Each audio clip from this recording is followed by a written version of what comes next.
Vision Pro apps will make use of these three tools together. Let's break them down and understand what they are in turn. Let's start with Windows. Windows are flat 2D views in your app. In a way, these are similar to iOS or iPad apps, but just no longer on a device you have to hold. They're going to be floating around you. But, like I said, in a way, they're very similar to the apps we're very used to nowadays. The user can move these around and resize them as we just looked at. And the user can have multiple of these windows open at the same time. These might be multiple windows from one app or multiple apps running together at the same time.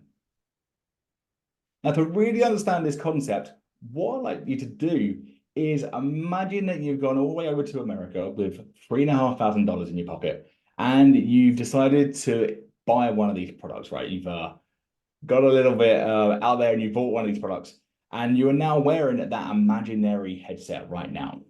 And I want you to imagine that the windows that will be around you right now to really understand this concept. So in front of you, floating in that space, you might see, you might see your notes floating in front of you. Over to the left of you, you might have your emails. Over to the right, you might have Google to search what I'm sort of chatting about as I go. You might even have some social media stuff floating around somewhere as well.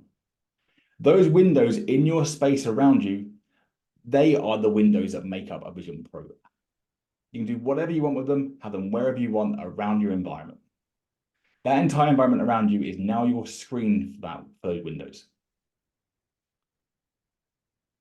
One thing I think is really, really important is not to undersell how powerful Windows are in Vision Pro apps.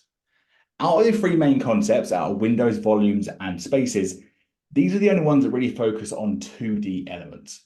And it's so easy to look at these and think, they're the most basic of the three, I'm not going to put too much time into those. But just because these are the most basic doesn't mean they're basic. You can make a very, very good Vision Pro app using just Windows. So it might be very easy to sort of look at these and brush them off as being a simple option. It's really not the case. You can go so far working with just Windows. When it comes to making stuff for Windows, Apple has a SwiftUI first approach on these. I'm going to break it down a little bit more in just 1 second. But what if we want some of that 3D content? Well, this is where volumes come into play. Volumes are a cube-like object which can be used to show 3D models. So if your windows are flat 2D views, a volume is a 3D cube that can hold some sort of 3D object. Just like Windows, a user can have multiple volumes open at the same time to have multiple 3D models all around their environment.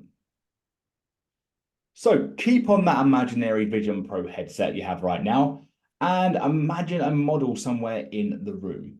So rather than just having your notes in front of you or just having your emails open, imagine there was an actual model of a Vision Pro headset that would appear in front of you when I was telling that story at the start when Apple introduced the Vision Pro.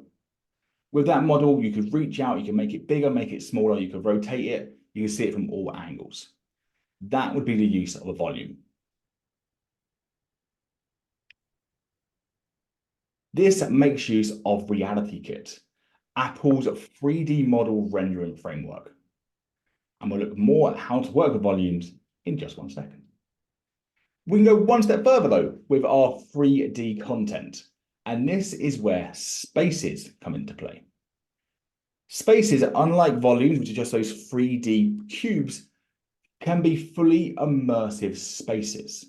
These can be that entire environment around us, not just that one object that can float in front of you. This can be your entire environment, the room that you're in, what you see.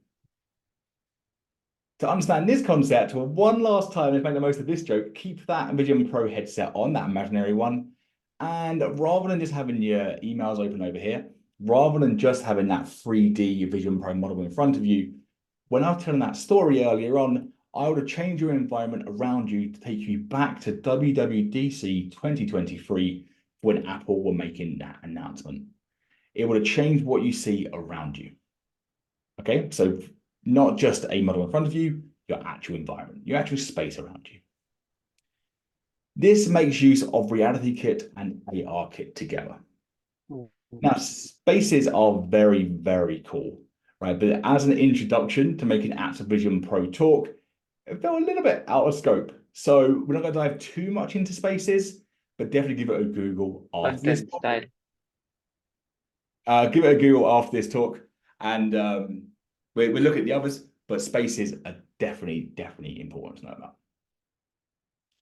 It's the mixture of these three components that will make up your Vision Pro app. And you could use one or all of these concepts. An app can have just windows or just volumes, for example, or they can have windows, volumes, and spaces. It's entirely up to you. It's your blend of components, it's your mix of components that bring your idea together. You haven't got to use just one, you haven't got to use all three. Any combination that you fancy.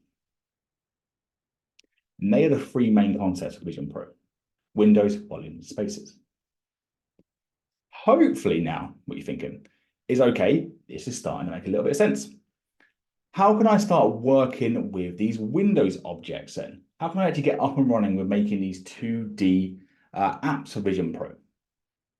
Well, the really cool thing is simply knowing Swift UI is going to get you so far when it comes to working with Windows for Vision Pro. I think we are in a very cool time to be iOS app developers. I think even if you jump back like 5 or 10 years, we would need to know quite a different set of skills to work on different platforms. Nowadays, SwiftUI does so much that heavy lifting for us when it comes to working on different platforms. And I think sometimes it's really easy to take that for granted. We're sort of just used to it just working everywhere now. But when Apple drop a brand new product like this and stuff just sort of works on it, it really highlights just how powerful SwiftUI can be. There's a few things that we have to do to our SwiftUI code to make our apps feel like they belong on the Vision Pro headset, but just knowing SwiftUI can get you so far. Let's take a look at some examples. Here's two different apps that are made for Vision Pro. One is a basic timer countdown for a hackathon event that I run, and one is a live football scores app, which will call off and get data from a server and display football scores in real time. Two different apps, one nice and simple, one a little bit more complicated. But it's just pure Swift UI. That timer is just a VStack with an image, a text object, and a button. If I was making that for iPhone, it would have been the exact same UI code. The Football Live Scores app is a little bit more complicated, but again, it's just pure Swift UI.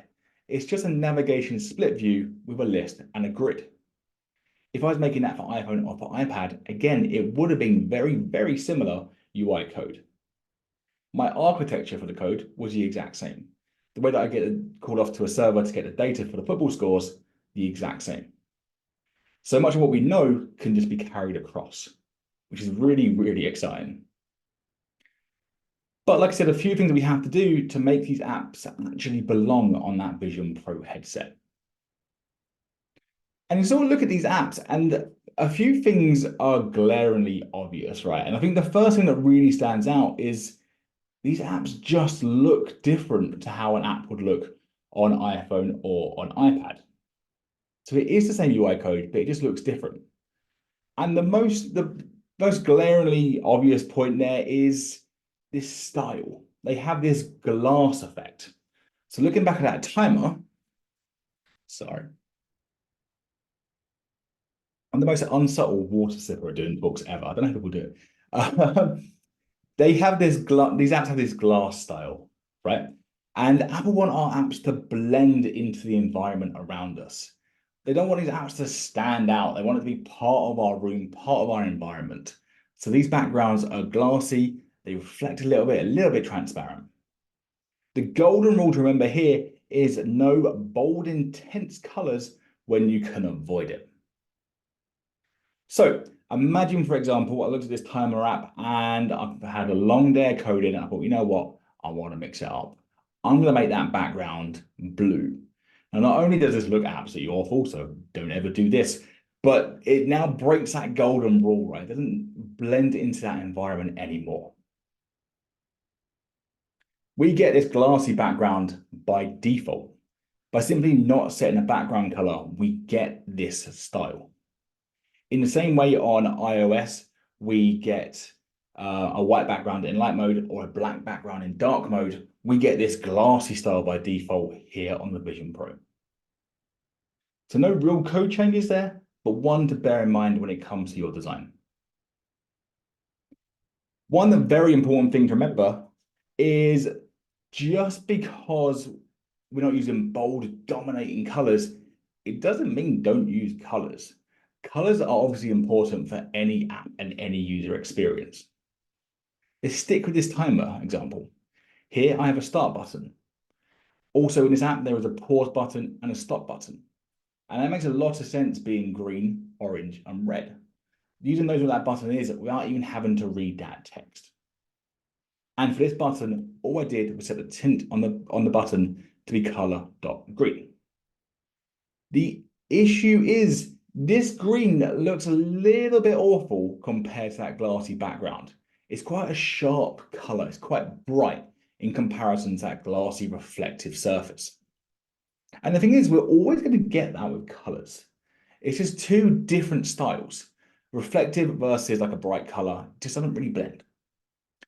Thankfully, SwiftUI has us covered. And hopefully the color difference is obvious on the screen, but we have different color options that we can use for Vision Pro to make these colors feel a little bit more like they belong on that glassy background. So here, all I've done is use a color.green.secondary property. And this time that green's a little bit duller, a little bit not as intense, and it belongs more on Vision Pro. Working with colors like this, again, go a long, long way to make your app belong on the Vision Pro headset. Again, tiny changes to your UI code will go so far. But it's not all about just these tiny changes. We do have some new tools that we can play with. And one of the coolest when it comes to Vision Pro are ornaments. As our windows are no longer limited to a particular device size and the entire world is now our screen, we can break some components, some control and some information outside of the window itself. So here, back on that Football Live Scores app, I now have that favorite button outside of the actual window itself. The user can tap this to bookmark a particular league they want to keep an eye on, but it's not within the window. This sort of style of control is called an ornament. Not within the window, but still attached to the window. If we move our window around, the ornament will move with it. It's still part of the window, just not directly within it. This allows us to keep really essential information holding the focus. We still have the controls that the user will need, but our app can focus on the bits that make our app as incredible as we want it to be. It's the best of both worlds. And when it comes to ornaments, we have three main different versions that we can work with. The first one, and probably the most common one that you will see, is the tab bar. Now, for full context, a tab bar on iOS is normally that bar you see at the bottom of the screen that will let you jump to different main areas of your app. On Vision Pro, by default, this lives to the left-hand side of our window. This is a control attached to our window, but not within the window, so it's an ornament style. And by default, we're only going to see the icons for our tab, but if you hover over it with your mouse or with your eyes on the device, you're going to see that text. The code for this, again, is exactly what you'd expect when it comes to working with SwiftUI. So if you've done some bits with SwiftUI and you made a tab view for iOS or for iPad, this is going to be the exact code that you would go down.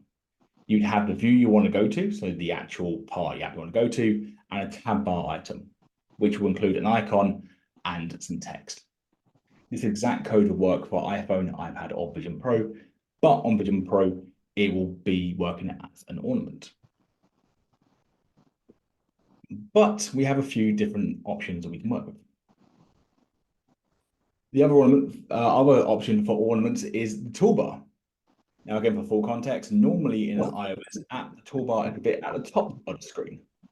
So, for example, if you're looking at your phone app or your contacts app, Be that bit with a little plus button to add a new contact on. Working with a toolbar, we can add items underneath our window as an ornament. So now I've moved that favorite button down here underneath the window. With this, we get a lot more control. We can have anything that we want in that toolbar. The code for this, again, is very similar to what you'd normally expect in SwiftUI. It's just working with a toolbar modifier, providing a toolbar item for whatever I want to have in that toolbar. The only difference is I've used this bottom ornament placement to place this toolbar as an ornament. I said toolbar and ornament a lot in that sentence. By using this placement here to position this as an ornament. But this will put it underneath the window. But what if we want to put it anywhere around the window itself? Well, we can go one step even further and work with custom ornaments. This time, like we saw earlier, I've now got that control top right on my window. I've set up a custom ornament to have any control I fancy anywhere I want around that window. This makes use of a brand new modifier to SwiftUI just for Vision Pro, which is the ornament modifier. And here, all I've done is lay out where I want this ornament to be, this case, top trailing, top right, and passed in that button again. This will now be an ornament living top right on my window. We get all the control that we want there. Ornaments, I think, are very, very cool and make use of that almost infinite space we now have to work with. Another tool that we have, which really makes use of that infinite space, is working with multiple windows. The Vision Pro is perfect for this. And what we can do is have multiple windows open at the same time for a one app. iPads have tried to do this. It's a bit of a weird experience in my opinion, but Vision Pro really, really nails this. And it allows us to quickly and easily break out information into new and multiple views to really improve that user experience. Let's take a look at an example. So in that live football scores app here, what a user can do is they can jump between different leagues over on the left-hand side to see different scores going on at that time. The issue is I might want to keep an eye on some scores in this league here, but when I jump to another league, I'm going to lose that information. This could be a perfect use for multiple windows. So what I could do is take a few of these scores and break them out into different windows like so. These are now completely independent, but still part of the same app. The user can move these windows around in turn, however they want. They can close these windows however they want. They can resize them individually. Still part of the same app, but very separate windows. It really, really enhances the user experience. And hopefully you know what I mean when you say you try to do it on iPad, it just gets a little bit clumsy just really, really quickly. It's just not really the space for it on the device. This really shines through. A bit like how you do it on a Mac, I guess. It really shines through on a Mac as well. Better on here though, I think. When it comes to doing this, again, it's also surprisingly straightforward. All we do is have a brand new window group in the very base level of our app. So this is effectively, the information about the windows that we want to show. And we're going to say only open this window group when we get provided with a certain object. So in this case, I'm saying open this window group for my game data object, which is my custom object storing all the information about that game. When we get that, we're going to open the game card view. That was the view we just saw in that window. Once that's set up, from anywhere in the app, we can then go on to use the environment object called open window and simply pass this some information we want to use. So here, I've used this open window and I passed it an item, which is a game data object. It's in the button in this case, and that uses this property from here.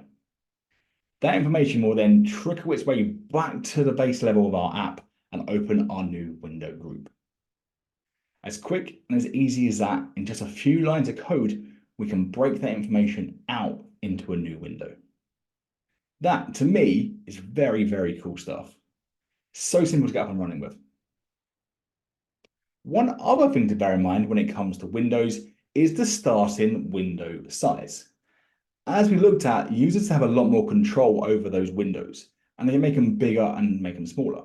Because we can limit this. But one important thing to remember is the starting size for these windows. Let's take one last look at that timer app. It's a very simple app. It's always going to be simple. It's simple by design, and it fits nicely on a smaller window.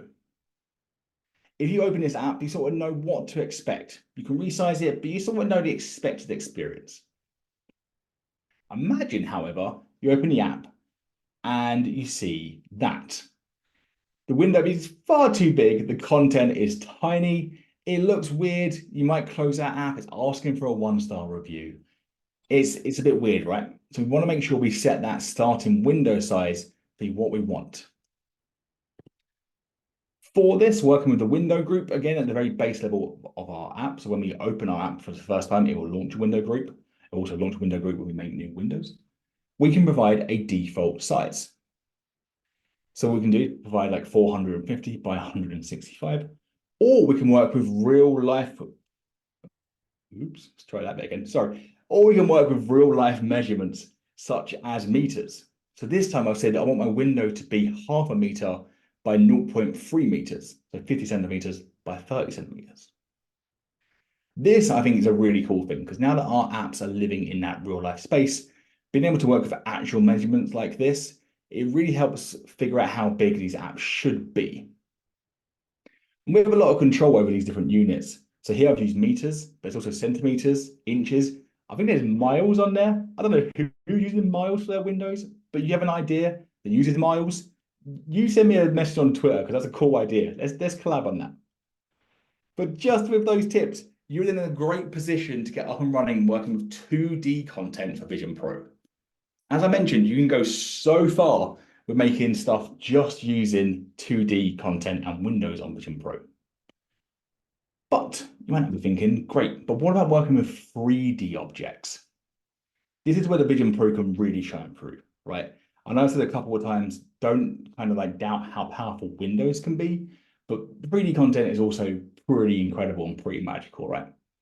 As mentioned, this is where volumes come into play. Volumes are those 3D cubes that show 3D models. And SwiftUI has a brand new view for us to work with this on Vision Pro called a reality view. This will take some reality kit content and display it within our Vision Pro apps. If you've not done much with Reality Kit, it's Apple's 3D rendering framework, and it's so powerful. It doesn't just like draw a 3D model, it makes that 3D model belong in its space. There's a lot with lighting, with shadows, to make it really feel like it really should be there. They don't just like plonk that model over there. It really belongs in that space. It's such a powerful framework. When it comes to making this Reality Kit content, we can use Reality Composer Pro. This is something we can get access to straight through Xcode, and it lets us have our 3D model in this space so we can modify it. We can set the starting position, rotation, the scale, we can see the animation, we can see the sounds attached to it. This is your like almost like your central point for seeing how that model would actually look in your app. In a way, it's a bit like storyboards for 3D models, which I put that in my notes. It feels like a really controversial view on it. I don't know why. But it's kind of like storyboards times 10 for 3D models. It's like you use an interface builder for 3D models. We can drag our own 3D models into this. And if it comes to making your own apps, it's probably something you want to do. And the file format for this is we work with USDZ files. And these are our universal scene description zip files, which is an absolute mouthful to say. But effectively, it's just a 3D model file format. We can grab those and we can drag them into Reality Composer Pro to work within our apps. It's effectively a big old zip file, which has all of the bits that a 3D model needs. It has the model, it has the textures, it has the animations, everything that it needs. So like I say, you can grab these and drag them into Reality Composer Pro. But a big question is, where on earth do you get USDZ files from? A little bit more complicated to find compared to like PNGs or JPEGs. Well, Apple provide us with a good range of default items to use. This could be a really good place to start with trying out these models. We can grab these and we can download them and just drag them into Reality Composer Pro to try them out. Good range, good models, and most of them have some animations in there. It's a really, really good starting point. But chances are, if you want to make something to release on the App Store or even just to make something to show on social media, you want to go one step further than just the models that Apple provide. This is where websites such as Sketchfab come into play. Sketchfab has a whole bunch of models. Some are free, some you have to pay for, some are very cheap, some are quite expensive, but it's a very, very good range of 3D models. So here, for example, one that really caught my eye was a poker table and some poker chips. I love the idea of a really decent AR poker app. Me and my friends love playing poker when we manage to get all together. I think they like it more than me because I'm really bad at it. But it's one of those things that I love the idea of. So this caught my eye very, very quickly. And what we can do is we can use these models and we can download them and drag them straight into Reality Composer Pro. And then we can modify this. As I mentioned, we can change that position, that rotation, that scale, all the properties that make up this model. One thing to bear in mind is that whenever I download assets from Sketchfab and drag them into Reality Composer Pro, these models are huge. Now, in terms of file size, they're very kind of optimized. It's physically huge. So the scale for this item is like 0.001, I think I see on my screenshot there. It's still quite big. So one to bear in mind, if you download these assets, you're going to have to really play around with that size. But once it's in there, once it's in Reality Composer Pro and you're happy with how it looks, we can then use it in our app. To do this, we're going to make use of that reality view. And what we're going to do is say, find the asset that we want to load. In this case, it was just called scene, and we're going to add it to our content. Obviously, there's a lot we can do with models and 3D stuff, but just to display that model, that's what it's going to be. 5 lines of code. 2 of them are just brackets. So it's very quick to get up and running working with displaying models. Now, one thing that really, really caught me off guard when I started out is that we can actually show 3D models in Windows. So we can show 3D models in a flat 2D surface. It's a bit like this. We get that model, but we also get that window on there. There might be a time and a place for doing this, but chances are, if you want to work with models, you're going to want it working as an actual volume, with just that model. Well, to do this, all we have to do is take our window group and set the style to be a volume, and then we can get rid of that window backdrop. And we now have our model. As mentioned, the poker chips are gigantic. They take up the entirety of this virtual coffee table. But I'm not gonna lie, I kind of like it. It's how I imagine one day finally winning the game of poker against my friends, coming back with some reason gigantic poker chips. I don't know what winning at poker actually looks like apparently. But just with that, it brings us to our recap. So through this talk, you now know how to get set up and running and working with the simulator. You know about the 3 main concepts: your windows, your volumes, and your spaces. You know how to make SwiftUI, how to use SwiftUI to work on your windows, and how to use 3D models in your. You should now be in a great place to start making your own Vision Pro apps. Now, to really make the most of that quote joke I had going on, hopefully at this point you are now thinking, Matt, that was a great introduction. How can I follow you on all the social medias?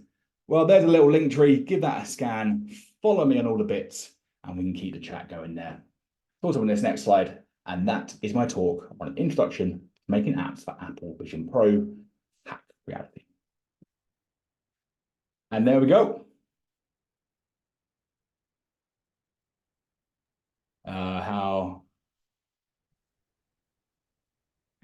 I don't know how to get you back on this window now, but let me stop sharing. Oh, hold on, wrong laptop, my bad. Sorry, I need to set up, do something. There we go, stop sharing. I can see you guys again. There we go. That was my talk. Hopefully it was okay. So this is really amazing, and thank you so much for your sharing the knowledge. Thank you very much. Thank you for having me. Was there any questions or any discussion points from anyone? So, guys, we have a few minutes. You may have a question to ask Matt. So you can ask question. So we can do a few minutes for the QA.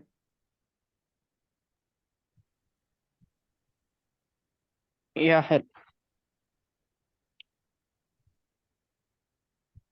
hello, mate. Hey, you're right.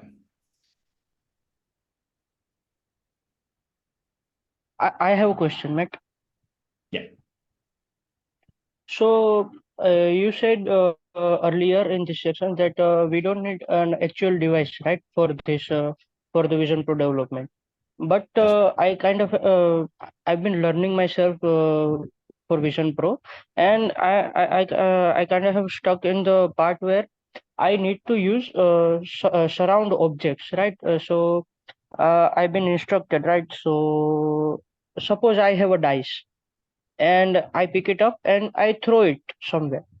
yeah. So in actual world, it should actually react to real world entities. And now if I'm throwing it at a table, it should land on table. But what it actually happens is I have made you know a plane, virtual plane. It lands on a plane, but in actual world, it goes inside a table, right?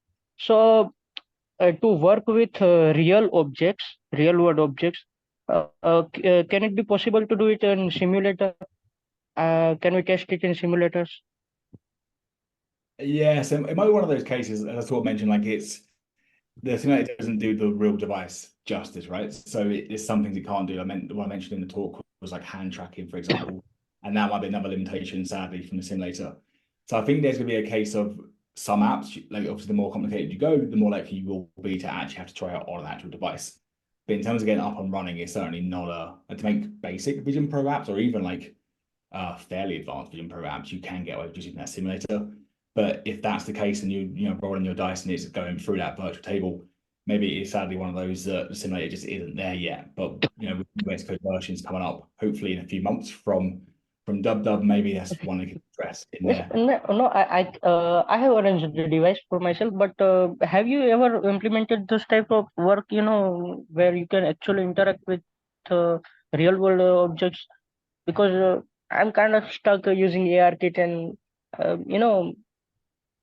I haven't learned that before, so it's kind of going all at once. Yeah.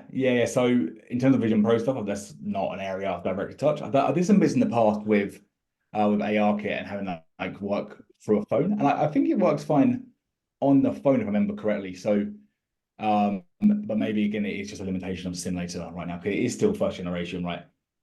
Um, but I don't know. I know Apple's sort of touring everywhere with like chance to actually wear the headset, try apps out. I'm not sure kind of what they do like, over in like your part of the world, but maybe it's a chance if they do kind of have any sort of events to try it on. Maybe that's the chance to go and try it, right?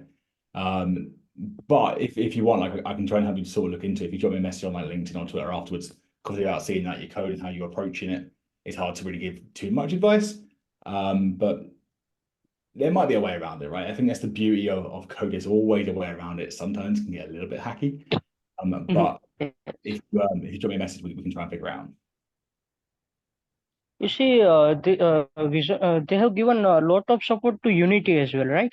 So if we had to make a game or anything like that, they have given a lot of support to Unity. So I Yeah. don't think Swift UI making games or anything like that using Swift UI would be perfect option rather than Unity. Yeah, it's an interesting one. Again, it's another.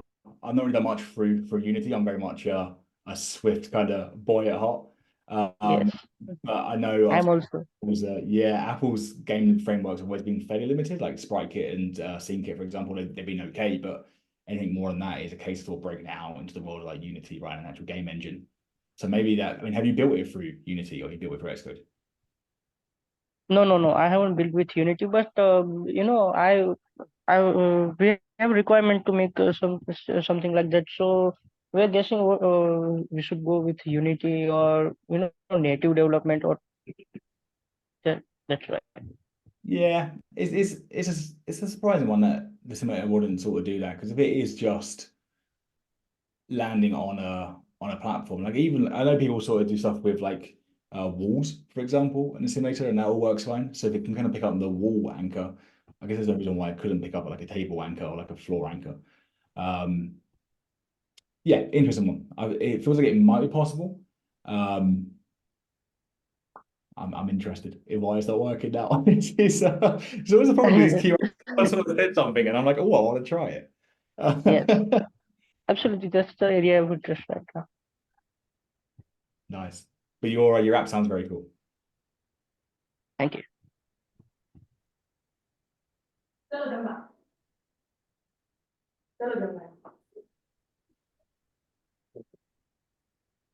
Is there any other questions from anyone?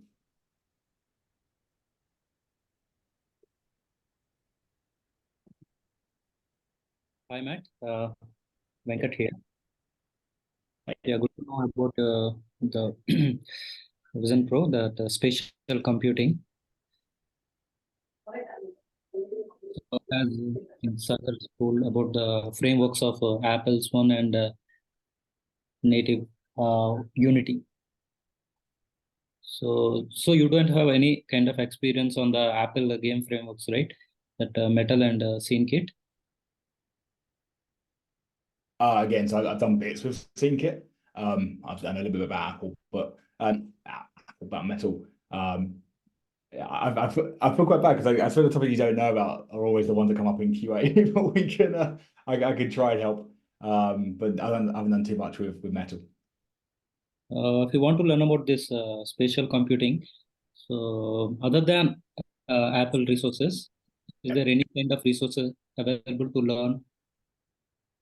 Oh, in terms of actually like tutorials, you mean getting up and running?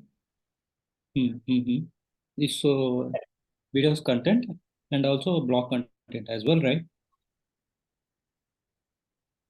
So in terms of content, or in terms of like, Yeah.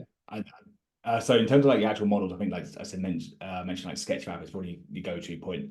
I've not had any issues with Sketchfab. So in terms of actually getting your models for your actual content for your app, it's going to be a one-stop shop to start with. Like you can go about obviously making your own 3D models using things like Blender, for example. Which if people can do that on this call, fair play, you've got more skills than me when it comes to making 3D models. There's also a lot you can do straight through Reality Composer Pro. You can kind of get models in there and sort of make your own bits. But again, it's quite difficult compared to just working with something like a Sketchfab, for example. So in terms of your actual content, I mean, like I said, that's going to be one-stop shop. That's what you meant, sorry. I'll check it out your content. So if any kind of queries, I'll reach out to you. Yeah, nice. Thank you, Matt. Thank you very much.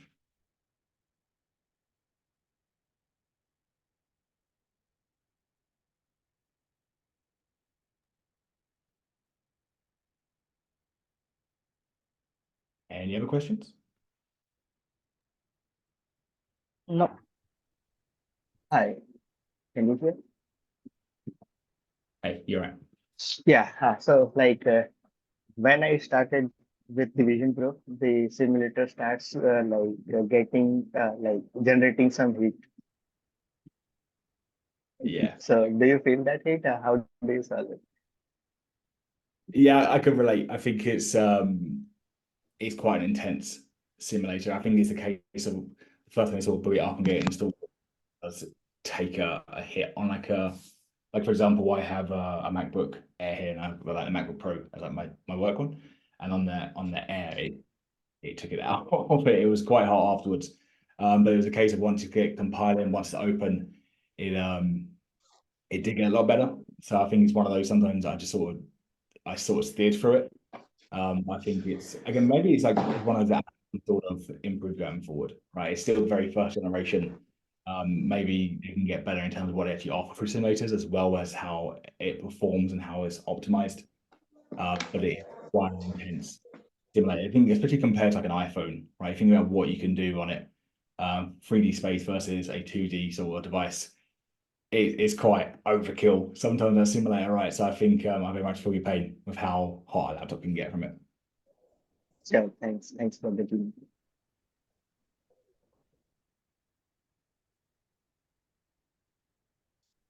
Nice. And I think there's one other question in the chat about sharing the presentation. Could you share the presentation? Yeah, we'll find a way to share it out. And how's the future? How's the future of what we're supposed to create through this tech? So I think it's an interesting one. I think I was saying someone about this the other day. I think the apps for Vision Pro are going to get hopefully a lot more interesting, right? People are out there still sort of looking for that one big killer app, they call it. So that one big reason for why they want it. I think it's still so early in this device's life cycle. The App Store, I still sort of call it, it's the fart app generation of the Vision Pro. So you jump back to when the iPhone started, it was just all fart apps on the App Store, right? And we're kind of in that generation now, but obviously these apps are a little bit further along. So 5 or 10 years, we're looking back at these apps now as very, very basic. So I think it's such an exciting time to get involved with it and sort of get that foot in the door whilst it sort of grows. Hopefully it does grow. I think I'm personally so convinced that this device will take off. So I think it's a very sort of exciting time to get involved. And then we have, hello Matt, do we need to make any additional things to support existing iPhone apps on Vision Pro? So I think it's a really interesting one, sort of taking existing apps and getting it onto Vision Pro. I think the big issue I've sort of found is quite a lot of third-party frameworks, whether your Copilot or your packages through SPM. Sometimes they don't really play very well with Vision Pro. I think that's the biggest blocker I've sort of experienced trying to get into the app and getting it across. Just sometimes you have a dependency that just doesn't want to go on it. But in terms of that, I think the biggest challenge you're going to find with working with an existing iPhone app moving to Vision Pro is making those tweaks, but only for Vision Pro. So working with different colors, working with Windows, for example. We can do it in that conditional statements where we want to say if the platform is iOS, do this, if it's Vision OS, do that. Can bloat out a code base quite quickly. So I think they're the sort of challenges. But I think what you can do is you can take your existing iOS or iPad apps and run it as it is on the Vision Pro. And then in Xcode, all you've got to do is sort of enable Vision OS like natively and then run it on there. And you can see that starting point and sort of build it up from there.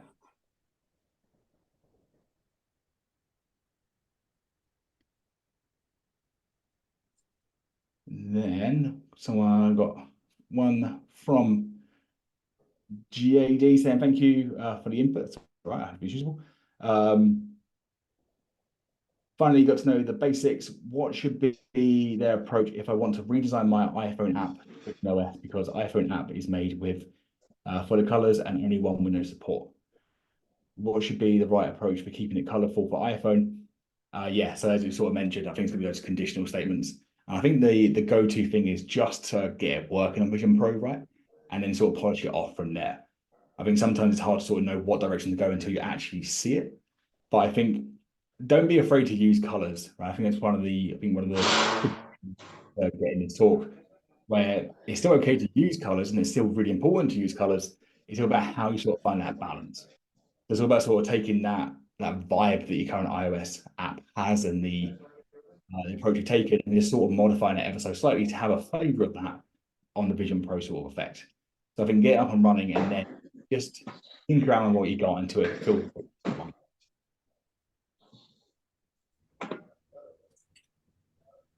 Hello.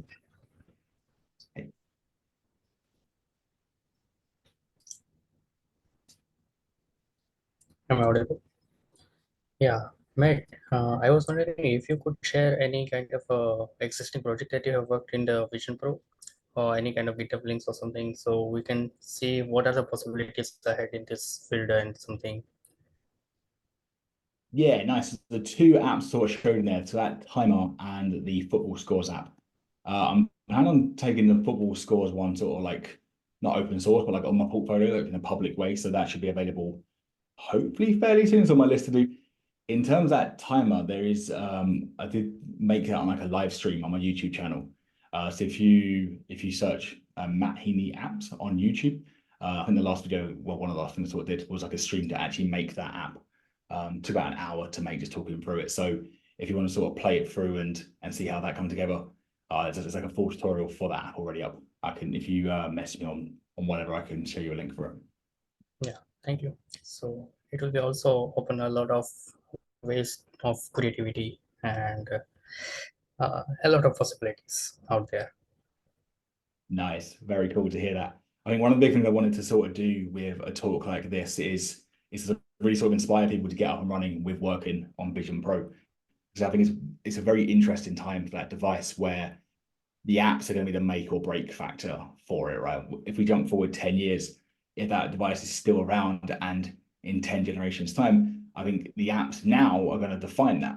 So I want to get as many people involved with making their own apps for it to really help get it there. So if you've seen this talk and you want to go spend the rest of your day making a Vision Pro app, then that's great news. That's a big win. Yeah, thank you. Nice.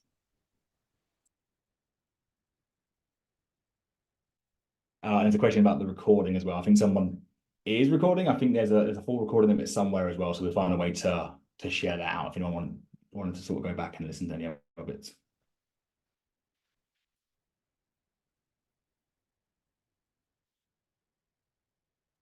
Yes, I have recorded this session. Nice. Awesome. In that Yeah, case, don't forget to share the PPT.